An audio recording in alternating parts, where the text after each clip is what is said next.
জাতীয় প্রতিরক্ষা জোরদারে ৮,৮৫০ জন তরুণ তরুণীকে আত্মরক্ষামূলক প্রশিক্ষণ দিচ্ছে সরকার, যার মধ্যে থাকছে অস্ত্র প্রশিক্ষণও। যুব ও ক্রীড়া মন্ত্রণালয় জানিয়েছে, শুধুমাত্র যুবদের আত্মবিশ্বাস বাড়াতে নেওয়া হয়েছে এমন উদ্যোগ। নিরাপত্তা বিশ্লেষকদের মতে এই প্রশিক্ষণ নিরাপত্তার জন্য ঝুঁকি হবে না। আর অপরাধ বিশেষজ্ঞরা বলছেন, সঠিক নজরদারি না থাকলে উদ্যোগটি ঝুঁকিপূর্ণ হয়ে ওঠার আশঙ্কা রয়েছে। দীপু শিকদার জানাচ্ছেন বিস্তারিত। সঙ্গে ছিলেন সাভার প্রতিনিধি শাহেদ জুয়েল।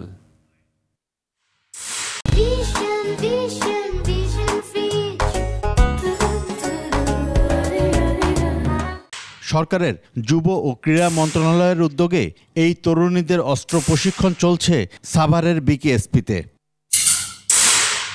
প্রথম ধাপে দেশের বিভিন্ন জেলা থেকে আসা তরুণীদের 50 জনের একটি দল অংশ নিয়েছে আত্মরক্ষামূলক প্রশিক্ষণ শিবিরে।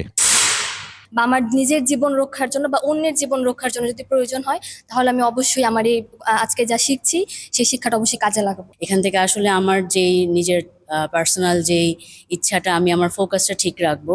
অস্ত্রসহ এই আত্মরক্ষামূলক প্রশিক্ষণে থাকছে জুডো, কারাতে আর তাইকোয়ান্দো।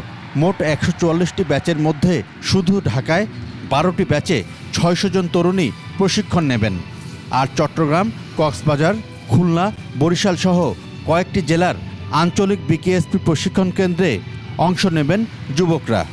একটা আর্মস কিভাবে ধরতে হয়, কিভাবে ফায়ারিং করতে হয়, অন্যকে ফায়ারিং এর জন্য না, কিন্তু নিজেকে কিভাবে সেফ রাখতে হয় সেটার জন্য এইটা হচ্ছে এই প্রোগ্রামটা নেওয়া। তবে উপদেষ্টা আসিফ মাহমুদ সজীব ভুঁইয়ার অস্ত্র প্রশিক্ষণের ঘোষণার পর নানা সমালোচনা উঠেছে। এ নিয়ে বিকেএসপি প্রধানের দাবি, প্রশিক্ষণে 5 রাউন্ড করে এয়ার গানের গুলি চালানোর সুযোগ পাবেন অংশগ্রহণকারীরা।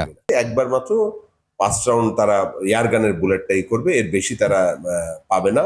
আমি মনে করি না যে এর মধ্যে নিরাপত্তার সামান্যতম কোনো বিঘ্ন হবে এয়ার গান 5 রাউন্ড ফায়ার করার মাধ্যমে। বিশ্বের অন্যান্য দেশের সঙ্গে তাল মিলিয়ে এমন প্রশিক্ষণ নিরাপত্তার ঝুঁকি হবে না বলে মনে করছেন এই নিরাপত্তা বিশ্লেষক। খারাপ লাগায় তখনই যখন দেশে আইন শৃঙ্খলা পরিস্থিতি খারাপ হয়। তো এটা যদি আমরা ধরে রাখতে পারি, বরঞ্চ they will be asset for the country. ওইটা থেকে বোঝা যাবে যে আরও কতজনকে আমরা শিক্ষা দিব। এটা তো একটা ডিমান্ডই ছিল সবসময়, যে ইন্ডিয়ার মতো বিশাল একটা দেশের সাথে যুদ্ধ শুধু আমাদের সেনাবাহিনী যথার্থ ভূমিকা পালন করতে পারবে না এই স্মল ফোর্স দিয়ে।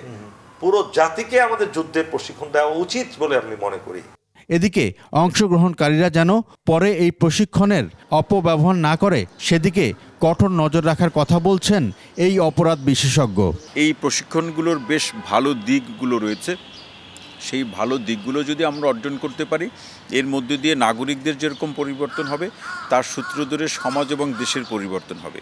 কিন্তু তার আগে এটা খতিয়ে দেখা প্রয়োজন যে এই প্রশিক্ষণগুলো যারা আয়োজন করলেন, যারা এর পিছনে বেসামরিক যে ব্যক্তিদের সম্পৃক্ততা আছে, তাদের কোনো ব্যক্তি স্বার্থ বা কোনো রাজনৈতিক স্বার্থ আছে কিনা। এই প্রকল্পের বাজেট ধরা হয়েছে 28 কোটি টাকা। দীপু শিকদার, 21 টেলিভিশন, ঢাকা।